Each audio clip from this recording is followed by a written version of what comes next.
আমি বিমানবন্দরে স্যুটকেস নিয়ে পৌঁছেছিলাম। আমার জামাই বিক্রান্ত লাইনের মধ্যেই আমার পাসপোর্ট ছিনিয়ে নিল এবং বলল, তুমি ডিজনি যাবে না, বাড়িতে থাকো আর কুকুরগুলোর দেখাশোনা করো। সে আমার টিকিট ছিঁড়ে ফেলল। আমি কাঁদলাম না, আমার রক্ত জমে গিয়েছিল, কিন্তু আমার মুখে কোনো ভাব এলো না। আমি টার্মিনালের ঠান্ডা বাতাসে সেখানেই দাঁড়িয়ে রইলাম। অথচ লোকেরা নিজেদের স্বপ্নের দিকে ছুটে চলছিল। আমার স্বপ্ন কাগজের টুকরোয় পরিণত হয়ে গিয়েছিল, যা ডাস্টবিনে পড়েছিল। কিন্তু আমি চুপ ছিলাম, কারণ যে নারী ৩০ বছর ব্যাংকে কাজ করেছে, যে হিসাব নিকাশ সামলেছে, সে জানে যে চুপ থেকেও ঝড় তোলা যায়। আমার নাম মীরা সাক্সেনা, বয়স ৬২ বছর। আমি গত ৭ বছর ধরে বিধবা। স্বামী রমেশের মৃত্যুর পর থেকে আমি একাই থাকছি। আন্ধেরির ভরসোভা এলাকায় সমুদ্রের কাছে শান্তি রেসিডেন্সি বিল্ডিংয়ের ৩ তলায় আমার ফ্ল্যাট, ৩০১ নম্বর। ছোট নয়, ২ বেডরুমের। তবে এখন সেখানে শুধু আমিই থাকি। জানালা দিয়ে সমুদ্রের বাতাস আসে, সকাল ৭টায় মন্দিরের ঘণ্টা শোনা যায়, আর সন্ধ্যায় প্রতিবেশীদের আওয়াজ। আমি স্টেট ব্যাংক অফ ইন্ডিয়া থেকে ব্রাঞ্চ ম্যানেজার পদে অবসর নিয়েছিলাম। আমার কাছে পেনশন আছে, ফিক্সড ডিপোজিট আছে, পিপিএফ অ্যাকাউন্ট আছে। ফ্ল্যাট আমার নামে। আজকের তারিখে এর দাম ৩৫ লাখ টাকা। আমি কারও ওপর বোঝা নই, তবুও আমাকে বোঝা মনে করা হয়। প্রতিদিন সকাল ৬টায় উঠি, চা বানাই, খবরের কাগজ পড়ি, কখনো কখনো সোসাইটির গার্ডের সাথে কথা বলি, সবজিওয়ালার সাথে দরদাম করি। আমার জীবন সাধারণ কিন্তু সম্মানজনক। প্রতিবেশীরা আমাকে চেনে, ব্যাংকের লোকেরা আমাকে চেনে। আমি সেই নারী নই যে কারো সাথে ঝগড়া করবে বা চিৎকার করবে, তবে আমি সেই নারীও নই যে অপমান চুপচাপ সহ্য করে নেবে। ৭ বছর আগে যখন রমেশ মারা গেল, তখন আমার মনে হয়েছিল যে এবার আমি মেয়ে আরতির কাছেই থাকব। কিন্তু আরতি বলেছিল, মা, আপনি আপনার ফ্ল্যাটেই থাকুন, সেখানে আপনি স্বাধীনতা পাবেন। আমি তখন তার কথা মেনে নিয়েছিলাম, কিন্তু এখন বুঝতে পারি যে তার স্বাধীনতা নয়, দূরত্ব দরকার ছিল। দূরত্ব, যাতে তার স্বামী বিক্রান্ত আমার নজর থেকে বাঁচতে পারে। আরতি আমার একমাত্র মেয়ে, বয়স ৩৪ বছর। আগে একটি স্টার্টআপে এইচআরে কাজ করত। বিয়ের আগে সে অনেক প্রাণবন্ত ছিল, নিজের সিদ্ধান্ত নিজে নিত, নিজের বেতন নিজে ম্যানেজ করত। কিন্তু ৪ বছর আগে যখন বিক্রান্তের সাথে তার বিয়ে হল, তখন ধীরে ধীরে সে বদলাতে লাগল। বিক্রান্ত মালহোত্রা, আমার জামাই, ৩৭ বছরের একজন লোক যে মারুতি ডিলারশিপে সেলস ম্যানেজার। দেখতে সভ্য মনে হয়, মিষ্টি কথা বলে, কিন্তু তার চোখে একটা অদ্ভুত চালাকি আছে। বিয়ের প্রথম বছর পর্যন্ত তো ঠিক ছিল, কিন্তু ধীরে ধীরে সে আরতিকে আমার থেকে দূরে করতে শুরু করল। আগে বলতো, শাশুড়িমা, আপনি এত কষ্ট কেন করেন, আমরাই আপনার কাছে চলে আসব। তারপর বলতে লাগল, আরতি, তোমার মায়ের বয়স হচ্ছে, একটু সামলে কথা বলো। আর এখন সে সরাসরি আমাকে উপেক্ষা করে। তাদের ২টো বাচ্চা আছে, আরিয়ান এবং অনন্যা, বয়স ৭ এবং ৫ বছর। দুজনেই আমার প্রাণ। প্রতি সপ্তাহে আমি তাদের জন্য খেলনা নিয়ে যাই, বই নিয়ে যাই, তাদের স্কুলের বেতন আমি দিই, কারণ বিক্রান্ত বলে যে এই মাসে টার্গেট পূরণ হয়নি শাশুড়িমা। আর আমি মেনে নিই, কারণ বাচ্চাদের পড়াশোনায় কোনো সমস্যা হওয়া উচিত নয়। কিন্তু এখন আমি বুঝতে পারি যে আমি সাহায্য করছিলাম না, আমি তাদের ক্রাচ মানে ভরসা হয়ে গিয়েছিলাম। আর ক্রাচের প্রয়োজন ফুরিয়ে গেলে তাকে লাথি মারা হয়। ৩ মাস আগের কথা, দিওয়ালি ছিল। আমি ভেবেছিলাম এবার সবাই একসাথে উদযাপন করব। আমি মিষ্টি বানালাম, নতুন কাপড় পরলাম, পূজার থালা সাজালাম। আরতি দেখেছিল, মা, আপনি চলে আসুন, আমরা সবাই একসাথে থাকব। আমি গেলাম, কিন্তু যখন পৌঁছালাম তখন বিক্রান্ত তার বন্ধুদের সাথে কার্ড খেলছিল। আরতি রান্নাঘরে ছিল, বাচ্চারা টিভি দেখছিল। আমি জিজ্ঞাসা করলাম, পূজা কখন করব? বিক্রান্ত আমার দিকে না তাকিয়েই বলল, শাশুড়িমা, আপনি করতে চাইলে করে নিন, আমাদের একটু সময় লাগবে। আমি একাই পূজা করলাম, তারপর খাবার বানাতে আরতিকে সাহায্য করলাম। যখন রান্না হলো তখন বিক্রান্ত আগে তার বন্ধুদের খাওয়ালো।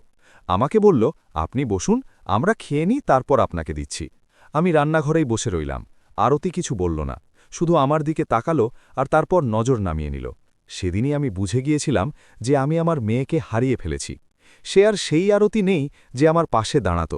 তারপর ২ মাস আগে বিক্রান্ত একটা প্ল্যান করল, শাশুড়িমা, চলুন এবার সবাই মিলে ডিজনিল্যান্ড যাই, বাচ্চাদের খুব মজা হবে। শুনে আমার খুব আনন্দ হলো। আমি ভাবলাম হয়তো সে বদলাচ্ছে, হয়তো সে আমাকে পরিবারের অংশ ভাবতে শুরু করেছে। সে বলল, আপনি আপনার ক্রেডিট কার্ড দিয়ে টিকিট বুক করে দিন, আমি পরে টাকা দিয়ে দেব। আমি আমার এইচডিএফসি ব্যাংকের প্ল্যাটিনাম কার্ড দিয়ে ৬টি টিকিট বুক করলাম। আমার, আরতির, বিক্রান্তের, ২ বাচ্চার এবং বিক্রান্তের বোন সিমরানেরও। সব মিলিয়ে 4,50,000 টাকা। আমি ভাবলাম কোনো ব্যাপার না, বাচ্চাদের খুশির জন্য এটা তো কিছুই নয়।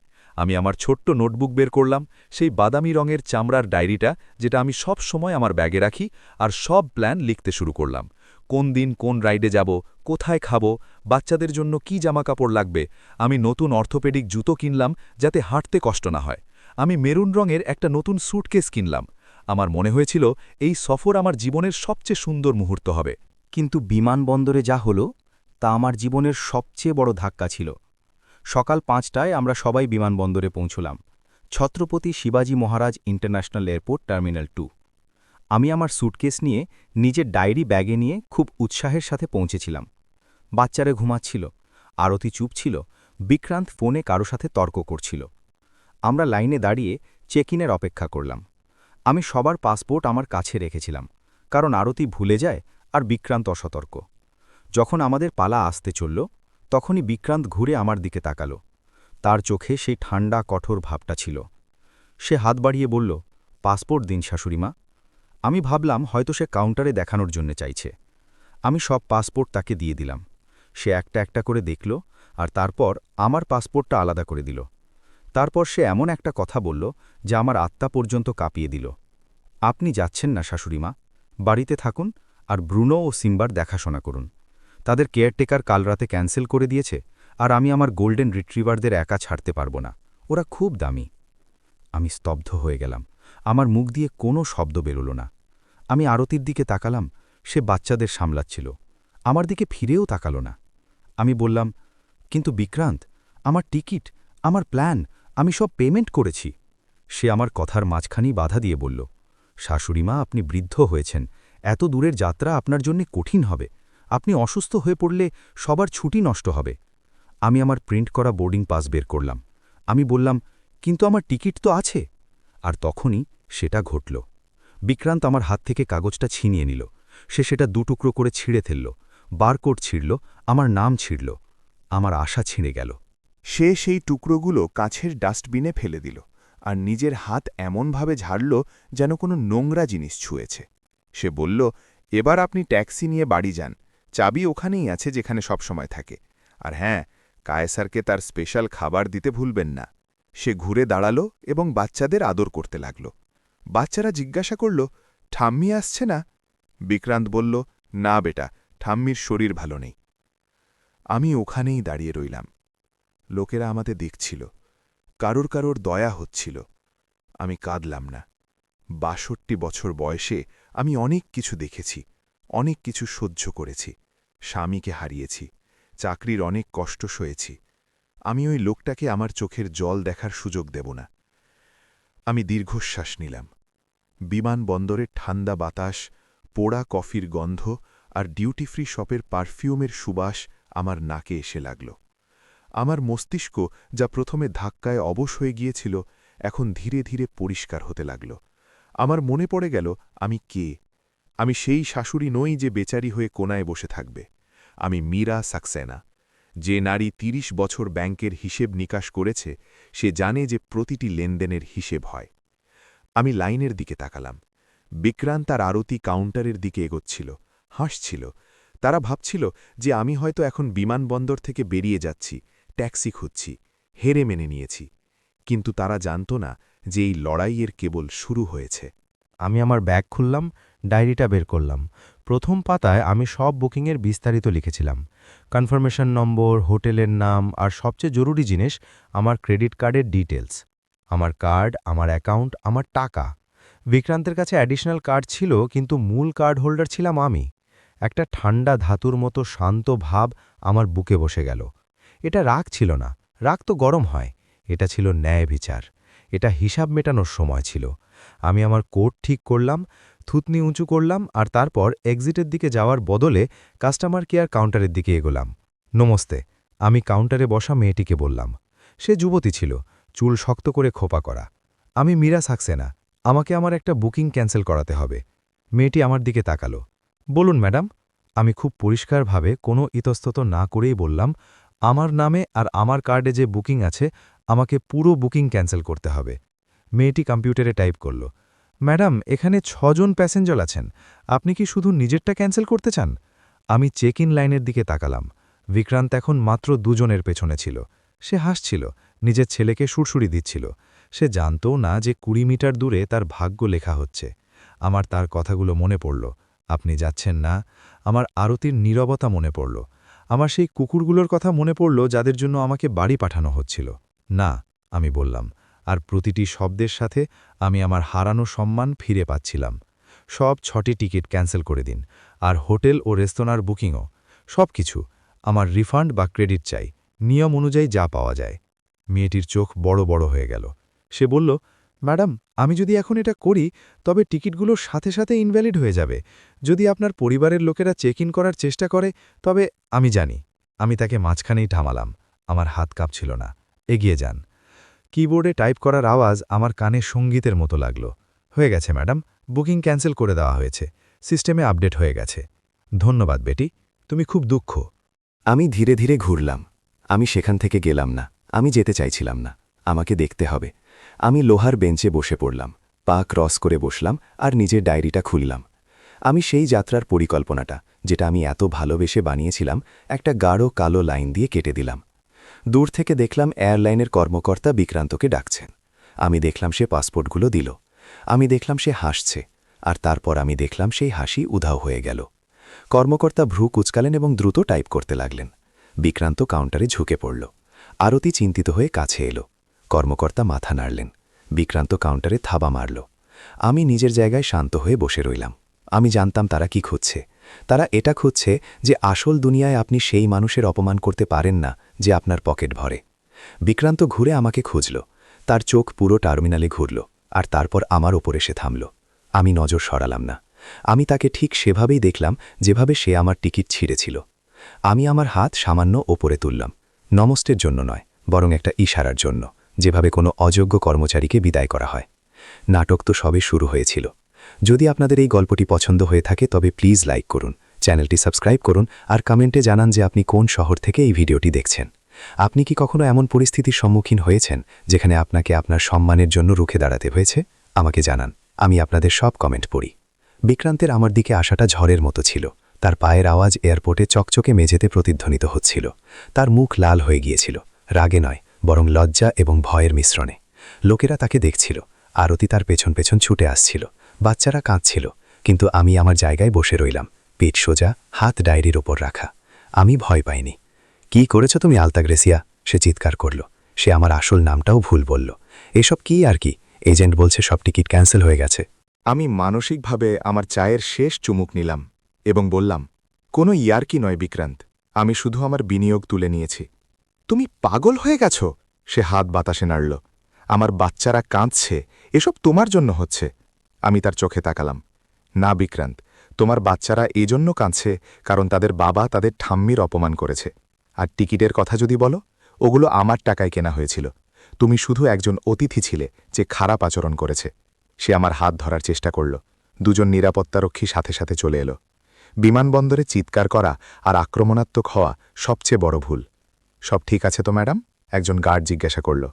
আমি বিক্রান্তকে দেখলাম। আমি তাকে বাঁচাতে পারতাম, কিন্তু পুরনো মীরা মরে গিয়েছিল।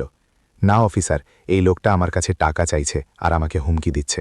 বিক্রান্তের মুখ ফ্যাকাশে হয়ে গেল। গার্ডরা তাকে একপাশে সরিয়ে নিয়ে গেল। আমি উঠলাম, আমার স্যুটকেস টানলাম আর বাইরে বেরিয়ে গেলাম। ট্যাক্সি স্ট্যান্ডে পৌঁছালাম। তাজ হোটেল কোলাবা। আমি ড্রাইভারকে বললাম, হ্যাঁ, আমি একটা ভালো হোটেলে যাচ্ছিলাম। যদি ডিজনি যেতে না পারি তবে অন্তত নিজের সম্মানের সাথে বিশ্রাম তো নিতে পারি। হোটেলের ঘরে পৌঁছে আমি আমার ফোন চালু করলাম। আরতির দিক থেকে 7টা মিসড কল, বিক্রান্তের দিক থেকে 3টে মেসেজ, যা গালিগালাজ দিয়ে শুরু হয়েছিল এবং কাকুতি মিনতিতে শেষ হয়েছিল।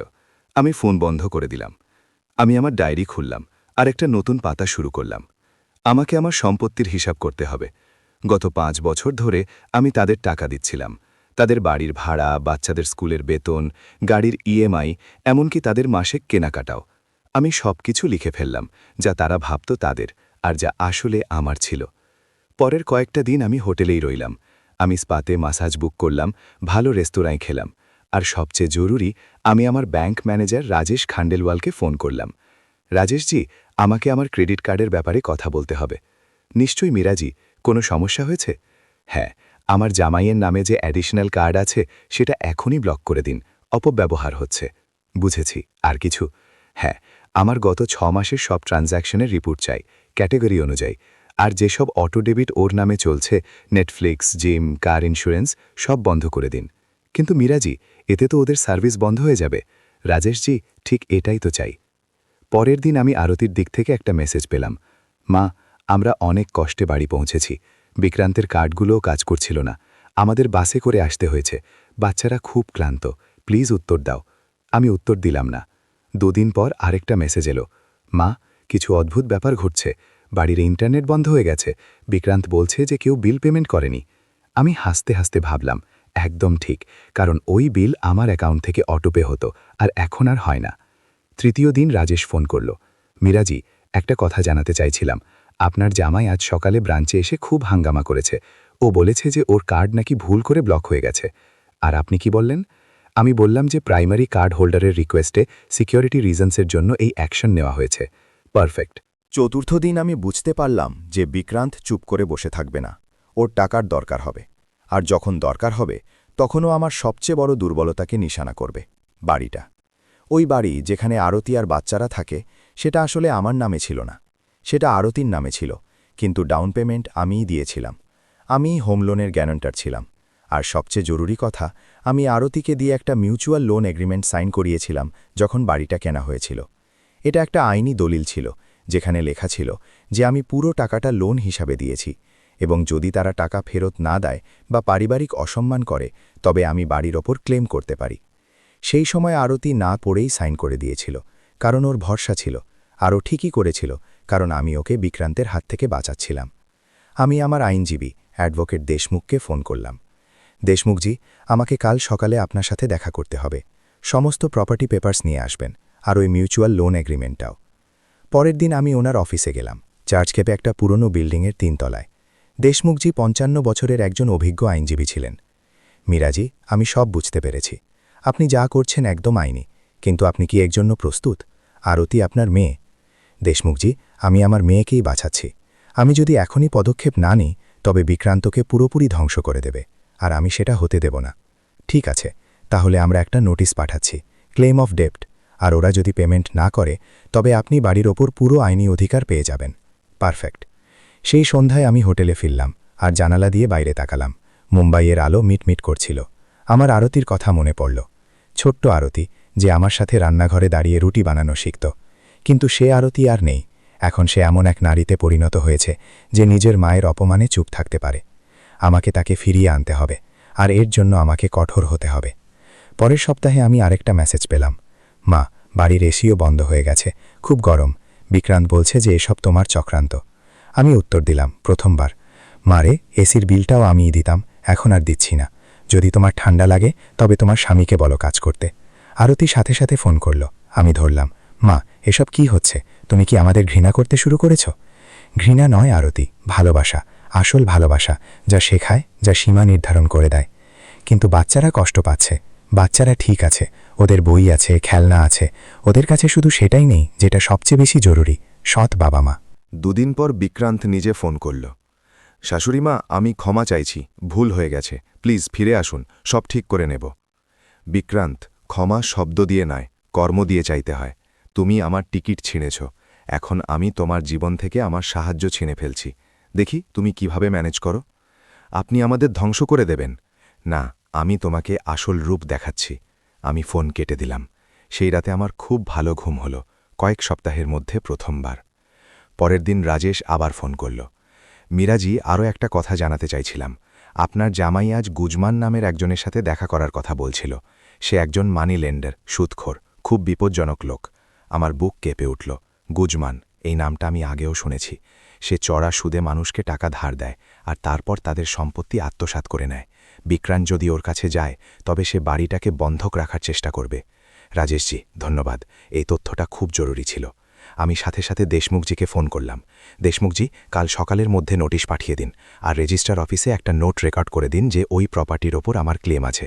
ওই বাড়ির বিপরীতে কোনো লোন যেন নেওয়া না যায়। বুঝেছি, আপনি একদম ঠিক করছেন। সেই সন্ধ্যায় আমি আমার ঘরে বসে ভাবলাম, বিক্রান্ত ভেবেছিল সে আমাকে হারাতে পারবে, কিন্তু সে জানত না যে আমি ৩০ বছর ব্যাংকে কাজ করেছি। আমি জানি টাকা কিভাবে ঘোরে, কাগজপত্র কিভাবে কাজ করে। আমি আমার ডায়েরিতে লিখলাম, যুদ্ধ কেবল শুরু হয়েছে, কিন্তু আমিই জিতব, কারণ আমার কাছে সত্য আছে, কাগজপত্র আছে, আর সবচেয়ে বড় কথা, আত্মসম্মান আছে। পরের দিন আমি আরেকটা পদক্ষেপ নিলাম। আমি আমার পুরনো বন্ধু, সোসাইটির সেক্রেটারি শ্রীমতী কুলকার্নিকে ফোন করলাম। কুলকার্নিজি, আমাকে আরতির সোসাইটির গার্ডের সাথে কথা বলতে হবে। আপনি কি ওর নম্বরটা দিতে পারবেন? হ্যাঁ মীরাজি, কিন্তু কেন? ব্যাস ছোট্ট একটা ইনফরমেশন দরকার। আমি গার্ডের নম্বর পেলাম, ফোন করলাম। নমস্তে, আমি মীরা সাক্সেনা বলছি, আরতির মা। হ্যাঁ ম্যাডাম, কিভাবে সাহায্য করতে পারি? গত সপ্তাহে বিক্রান্ত সাহিব কি কিছু কাগজপত্র নিয়ে কারো সাথে দেখা করতে এসেছিলেন? হ্যাঁ ম্যাডাম, একজন লোক এসেছিল। তার গাড়িটা খুব বড় ছিল, তারা অনেকক্ষণ ধরে কথা বলছিল। ধন্যবাদ। এখন আমি নিশ্চিত হলাম, বিক্রান্ত প্ল্যান করছিল। সে বাড়ি বিক্রির বা বন্ধক রাখার কথা ভাবছিল, কিন্তু সে জানত না যে আমি প্রতিটা পদক্ষেপে তার চেয়ে 10 কদম এগিয়েছিলাম। আমি দেশমুখজিকে আবার ফোন করলাম। কাল সকালে আরতি আর বিক্রান্তকে আপনার অফিসে ডাকুন। Official notice. তারা যদি না আসে তবে আইনি ব্যবস্থা। ঠিক আছে মীরাজি, কিন্তু আপনি কি প্রস্তুত? এটা সহজ হবে না। দেশমুখজি, আমি জন্ম থেকেই প্রস্তুত। সেই রাতে আমি হোটেলের রুম সার্ভিস থেকে একটা ভালো ডিনার আনালাম, ওয়াইনো। আমি আমার জয়ের উদযাপন করলাম।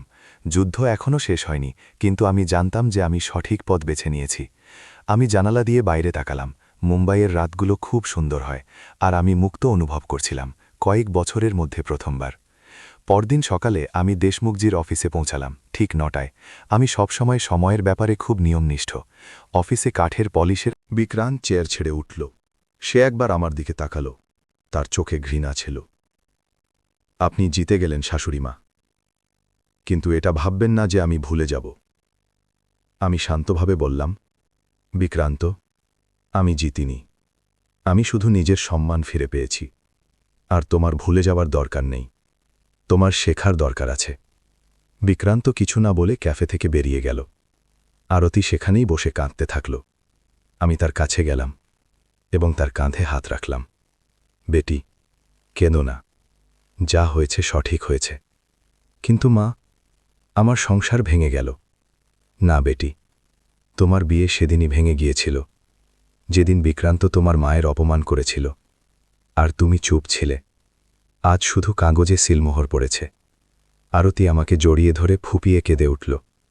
আমি তাকে বুকে টেনে নিলাম। সব ঠিক হয়ে যাবে মা, তুমি শক্ত হও, আমি তোমার সাথে আছি। রাজেশ, দেশমুখজি এবং শ্রীমতী কুলকার্নি চুপচাপ উঠলেন। শ্রীমতী কুলকার্নি আমার হাতের উপর হাত রাখলেন। মীরাজি, আপনি অনেক সাহস দেখিয়েছেন, আমি গর্ববোধ করছি। শুক্রিয়া কুলকার্নিজি। রাজেশ বলল, মীরাজি, যদি অন্য কোনো সাহায্য লাগে তবে জানাবেন। নিশ্চয় রাজেশ, তোমার অনেক ধন্যবাদ। সবাই চলে গেল। আমি আর আরতি ক্যাফেতে বসে রইলাম। মা, এখন কি হবে? আরতি জিজ্ঞেস করল। এখন তুমি আর বাচ্চা না ওই বাড়িতে থাকবে। আমি সব বিল মেটাব, কিন্তু তোমাকে কাজ করতে হবে, নিজের উপার্জনে বাঁচতে শিখতে হবে। কিন্তু মা, আমি 3 বছর ধরে চাকরি করিনি। তাহলে আবার শুরু করো। তুমি সক্ষম বেটি, তুমি শুধু নিজের উপর বিশ্বাস হারিয়ে ফেলেছিলে। আরতি মাথা নাড়ল। আমি চেষ্টা করব মা। চেষ্টা নয় আরতি, করতে হবে। তোমার বাচ্চাদের একজন শক্ত মায়ের প্রয়োজন, এমন একজন মা যে তাদের শেখাবে যে জীবনে আত্মসম্মান সব থেকে জরুরি। আমরা ক্যাফে থেকে বেরোলাম। মুম্বাইয়ের রোদ তেজ ছিল, কিন্তু আমার ভালো লাগছিল। গরম অনুভূত হচ্ছিল, জীবন অনুভূত হচ্ছিল। আমরা ট্যাক্সিতে বসলাম এবং আরতির বাড়ির দিকে রওনা হলাম। বাড়ি পৌঁছে বাচ্চারা দৌড়ে এলো। মা, দিদিমা, তোমরা কোথায় ছিলে? বাস বেটা, কিছু জরুরি কাজ ছিল, আরতি বলল। আমি বাচ্চাদের জড়িয়ে ধরলাম। এখন দিদিমা সব সময় কাছেই থাকবে। পরের সপ্তাহে এক নতুন জীবনের শুরু হলো। আমি রোজ সকাল 6টায় উঠতাম, চা বানাতাম এবং বাচ্চাদের স্কুলের জন্য তৈরি করতে আরতিকে সাহায্য করতাম। আরতি নিজের পুরনো জীবন বৃত্তান্ত বা সিভি আপডেট করা শুরু করল। আমি তাকে বসিয়ে বোঝালাম, বেটি, তোমার কাছে স্কিল আছে। তুমি এইচআরে কাজ করেছ, শুধু একটু বিশ্বাস দরকার। কিন্তু মা, 3 বছরের গ্যাপ আছে, কে আমাকে চাকরি দেবে? যে তোমার যোগ্যতা দেখবে সেই দেবে, বাকি চিন্তা করো না। আরতি নৌকরি.com এবং লিঙ্কডিনে প্রোফাইল বানালো। প্রথম সপ্তাহে কিছু হলো না। দ্বিতীয় সপ্তাহে একটি কল এলো, একটি ছোট কোম্পানি থেকে পার্ট টাইম HR অ্যাসিস্ট্যান্ট পদের জন্য। স্যালারি বেশি ছিল না, 15,000 টাকা মাসে, কিন্তু ওটাই ছিল শুরু। মা আমাকে ইন্টারভিউর জন্য ডেকেছে। খুব ভালো, যাও এবং আত্মবিশ্বাসের সাথে কথা বলো। আরতি ইন্টারভিউ দিতে গেল। সন্ধ্যায় যখন ফিরল তার মুখে হাসি ছিল। মা, আমি জবটা পেয়ে গেছি। আমি তাকে জড়িয়ে ধরলাম। আমি জানতাম তুমি পারবে। কিন্তু মা, 15,000 টাকায় ঘর কিভাবে চলবে? ঘর চালানোর চিন্তা আমি করব, তুমি নিজের উপর ফোকাস করো। 15,000 আজ আছে, কাল 30 হয়ে যাবে, শুধু লেগে থাকো। আরতি কাজ শুরু করল, সকাল 9টা থেকে দুপুর 3টা পর্যন্ত। সে বাড়ি ফিরত ক্লান্ত হয়ে, কিন্তু তার চোখে এক নতুন চমক ছিল। সে নিজের টাকা রোজগার করছিল। ওই সপ্তাহেই বিক্রান্তের ফোন এলো। শাশুড়িমা, টাকার ব্যাপারে কথা বলতে চাই। হ্যাঁ বলো। আমার একটু সময় লাগবে, এখন এত টাকা নেই। বিক্রান্ত, তোমার কাছে 3 মাস সময় আছে পুরো 7 লাখ টাকার জন্য। আমি এগ্রিমেন্টে লিখেছি যে প্রতি মাসে অন্তত 2 লাখ টাকা জমা করতে হবে। 2 লাখ টাকা? এত কোথায় পাবো? যেখান থেকে তুমি আমার টাকা উড়িয়েছ সেখান থেকে আনো। কাজ করো, ওভারটাইম করো, পার্ট টাইম অন্য কিছু করো। আমার কোনো আগ্রহ নেই যে কিভাবে আনবে, আমার শুধু টাকা চাই। কিন্তু কোনো কিন্তু শুনব না। যদি প্রথম মাসে টাকা না আসে তবে আমি সরাসরি পুলিশে যাব। আমি ফোন কেটে দিলাম। কঠোর মনে হচ্ছিল হয়তো, কিন্তু দরকারি ছিল। আমি যদি নরম হই তবে বিক্রান্ত আবার বাহানা দিতে শুরু করবে। প্রথম মাসের শেষ দিনে আমি একটি UPI নোটিফিকেশন পেলাম, 2 লাখ টাকা বিক্রান্তের পক্ষ থেকে। আমি আরতিকে বললাম, দেখলে, সে করতে পারে যখন তাকে করতে হয়।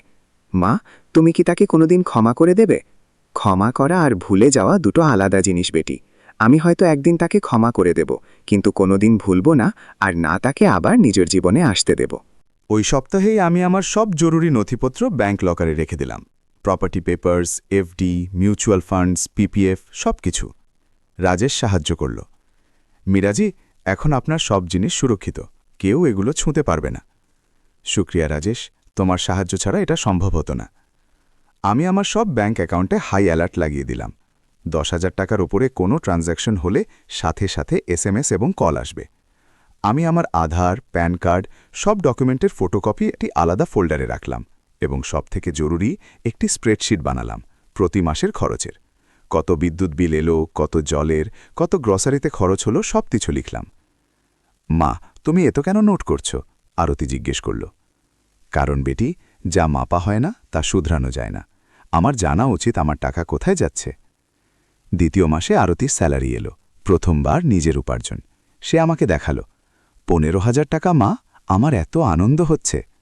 হওয়াও উচিত, এটি তোমার কষ্টের রোজগার। মা, আমি এর থেকে ঘরের কিছু খরচ দিয়ে দিই? না বেটি, এখন তুমি নিজের উপর খরচ করো, কিছু সঞ্চয় করো ভবিষ্যতের জন্য। কিন্তু মা, আরতি, আমি তোমাকে আত্মনির্ভরশীল বানাতে চাই। যদি আজই তুমি আমাকে টাকা দিতে শুরু করো তবে সেই নির্ভরতা আবার শুরু হয়ে যাবে। তুমি আগে নিজে শক্ত হও, তারপর দেখা যাবে। আরতি নিজের টাকা দিয়ে বাচ্চাদের জন্য নতুন জামা কাপড় কিনল, নিজের জন্য 2টো শাড়ি নিল। তার মুখে সেই চমক ফিরে আসছিল যা 4 বছর আগে হারিয়ে গিয়েছিল। তৃতীয় মাসে কিছু অঘটন ঘটল। বিক্রান্তের পক্ষ থেকে টাকা এলো না। আমি অপেক্ষা করলাম শেষ দিন পর্যন্ত, কিছু হলো না। আমি দেশমুখজিকে ফোন করলাম। দেশমুখজি, বিক্রান্ত এই মাসে পেমেন্ট করেনি, এখন কি করতে হবে? নোটিশ পাঠাও, আর যদি আগামী 3 দিনের মধ্যে টাকা না আসে তবে পুলিশ কেস করো। নোটিশ পাঠানো হলো। 2 দিন পর বিক্রান্ত ফোন করল। শাশুড়ি মা, প্লিজ আমাকে এই মাসে টার্গেট দেওয়া হয়নি, স্যালারি কম এসেছে। বিক্রান্ত, এটা আমার সমস্যা নয়, তুমি এগ্রিমেন্টে সই করেছিলে, তোমাকে টাকা দিতেই হবে। বাস আর একটা সপ্তাহ সময় দিন। আমি ভাবলাম ঠিক আছে, 1 সপ্তাহ, কিন্তু যদি আবার না আসে তবে সরাসরি থানায়। 1 সপ্তাহ পর টাকা এলো, কিন্তু এবার দেরিতে। আমি বুঝতে পারলাম যে বিক্রান্তকে সারাক্ষণ ধাক্কা দিতে হবে, নইলে সে পিছলে যাবে। চতুর্থ মাসে আরতির স্যালারি বাড়ল 18,000 টাকা। মা, কোম্পানি আমার পারফরমেন্স ভালো বলেছে, 3,000 টাকা বাড়িয়ে দিয়েছে। খুব ভালো বেটি, আমি বলেছিলাম না যে পরিশ্রমের ফল পাওয়া যায়। ওই মাসেই আমার একটা আইডিয়া এলো। আমি শ্রীমতী কুলকার্নিকে ফোন করলাম। কুলকার্নিজি, আমি কি আমাদের সোসাইটিতে একটা ওয়ার্কশপ করতে পারি? কেমন ওয়ার্কশপ?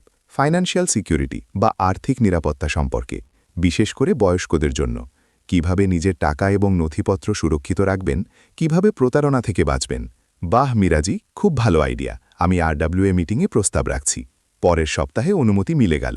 আমি একটি প্রেজেন্টেশন তৈরি করলাম। পাওয়ার পয়েন্টে নয়, কারণ আমি প্রযুক্তি বেশি জানি না, কিন্তু আমি চার্ট বানালাম, পয়েন্টগুলো লিখলাম।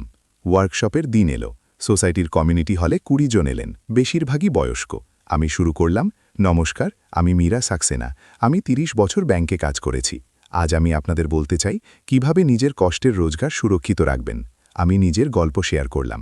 এয়ারপোর্টের ঘটনা, পিও এর চক্রান্ত, ইউপিআই চুরি, সব কিছু। মানুষ চমকে গেলেন। এই সব আমাদের সাথেও হতে পারে? এক বয়স্ক ভদ্রলোক জিজ্ঞেস করলেন। একেবারে, যদি আপনারা সাবধান না থাকেন। আমি 5টি জরুরি পরামর্শ দিলাম। প্রথমত, কখনো নিজের ব্যাংকের ওটিপি কাউকে দেবেন না। দ্বিতীয়ত, নিজের জরুরি নথিপত্র লকারে রাখুন। তৃতীয়ত, প্রতি মাসে ব্যাংক স্টেটমেন্ট চেক করুন।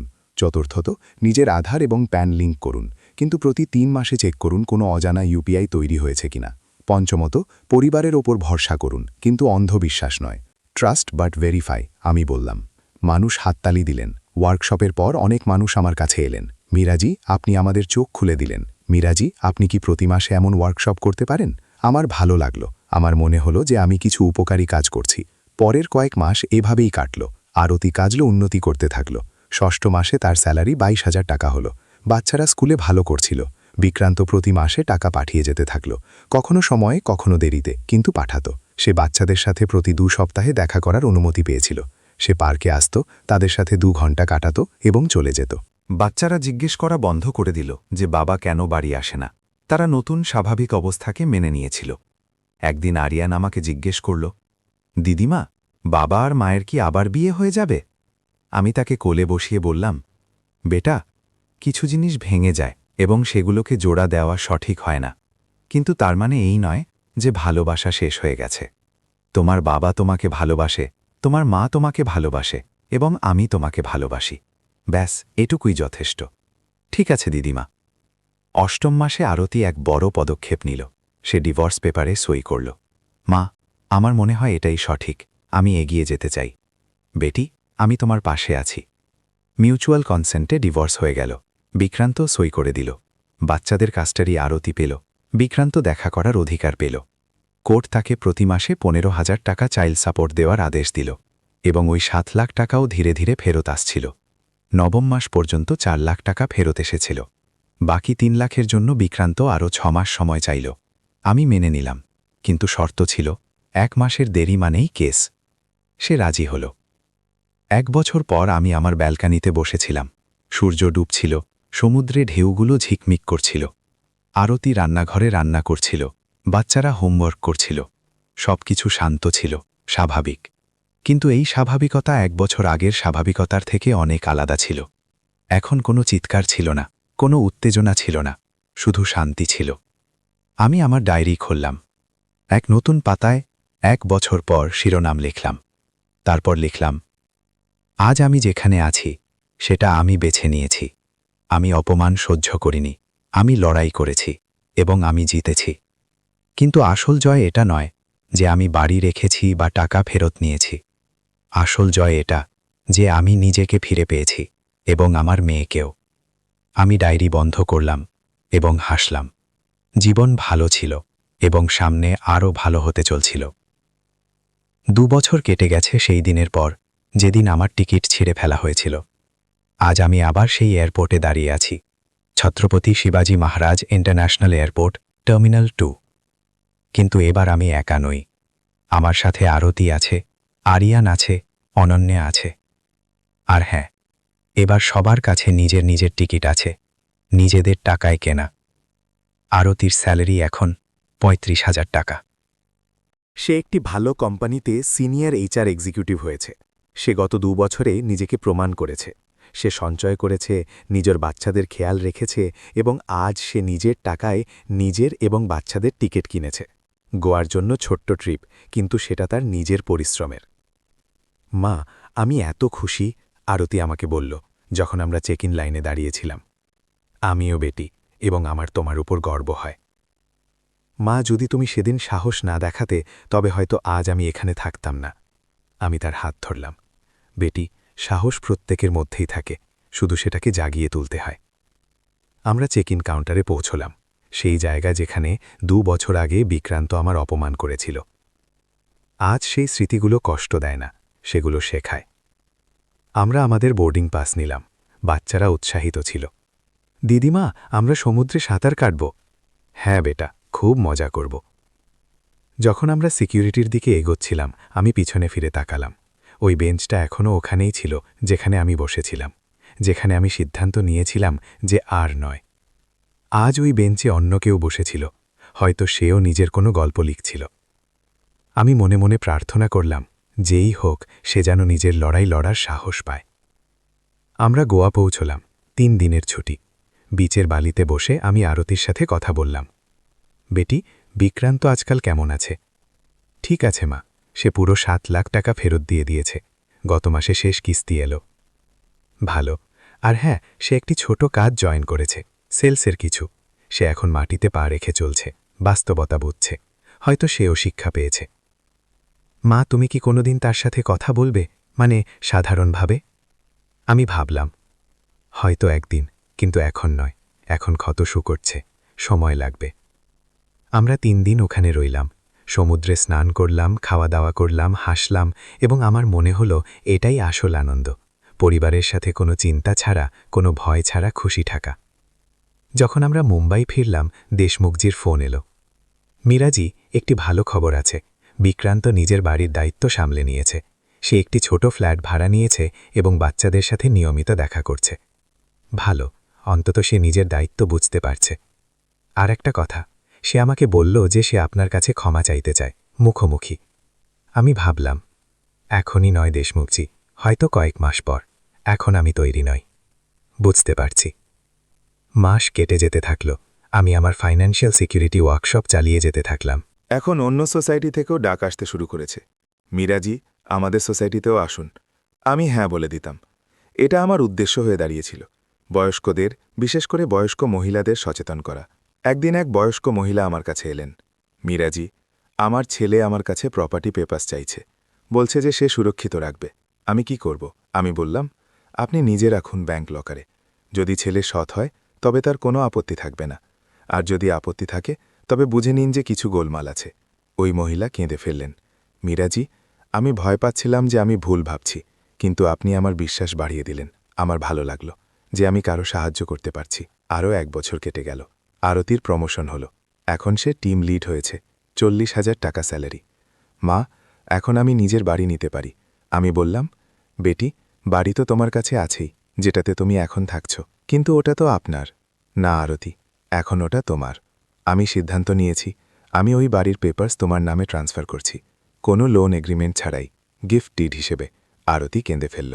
মা, কিন্তু কেন? ওটা আপনার সম্পত্তি। বেটি, সম্পত্তি দিয়ে কি করব? আমার কাছে আমার ফ্ল্যাট আছে, এফডি আছে, আমি শান্তিতে থাকতে পারব। আর তোমাকে সুরক্ষিত দেখা আমার সবথেকে বড় খুশি। কিন্তু মা, কোনো কিন্তু নয়, এটা আমার সিদ্ধান্ত। আর হ্যাঁ, একটা শর্ত আছে। কি? তুমি ওই বাড়িতে সবসময় নিজের পায়ে দাঁড়িয়ে থাকবে, কারো ওপর নির্ভর হবে না, আর নিজের মেয়ে অনন্যাকেও এটাই শেখাবে। কথা দিচ্ছি মা। পেপারস ট্রান্সফার হয়ে গেল। আরতি এখন ওই বাড়ির আসল মালকিন, এবং আমি শান্তি পেলাম। আমি আমার দায়িত্ব পূর্ণ করেছিলাম। আজ আমার বয়স 63 বছর।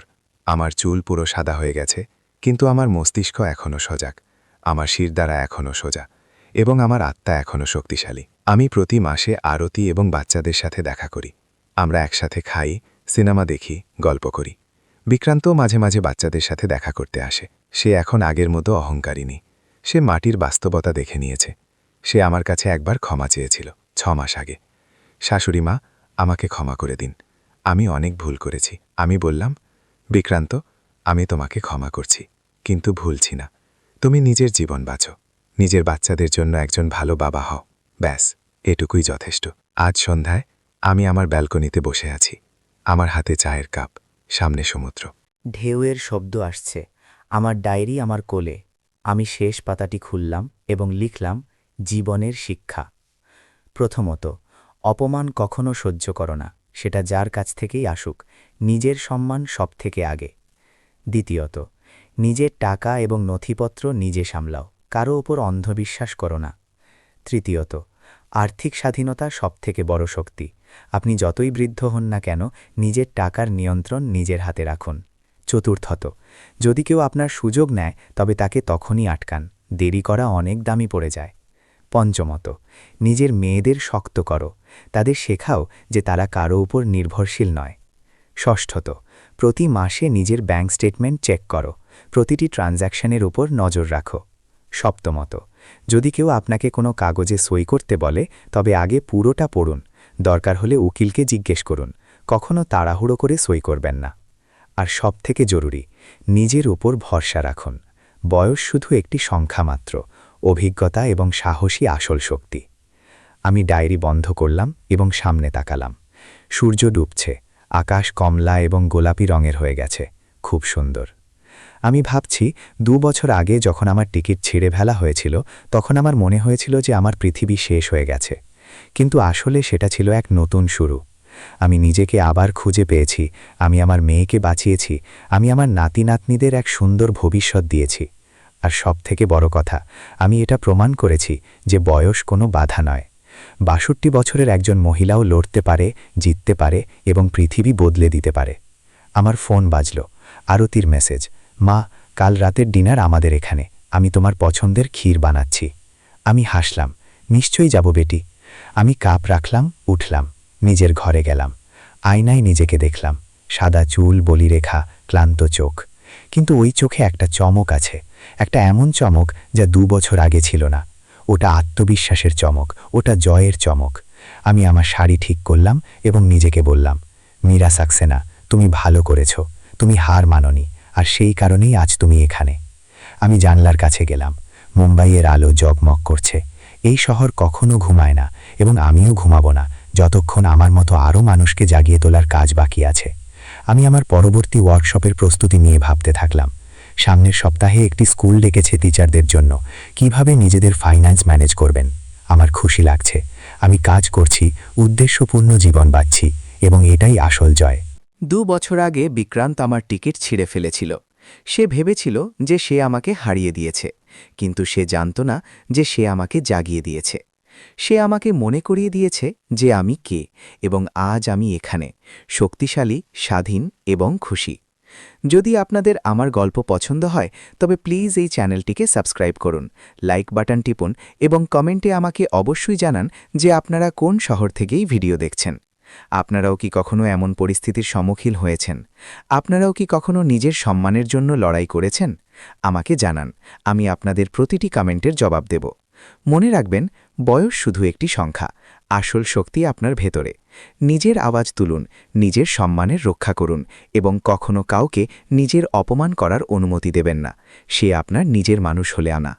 আমার নাম মীরা সাক্সেনা, আমার বয়স 62 বছর এবং আমি আমার লড়াই জিতেছি। আপনারও জিততে পারেন, শুধু সাহস চাই আর নিজের উপর বিশ্বাস। ধন্যবাদ, নমস্কার। আর মনে রাখবেন, জীবনে কখনো হার মানবেন না, কারণ যতক্ষণ আপনি লড়ছেন ততক্ষণ আপনি জিতছেন।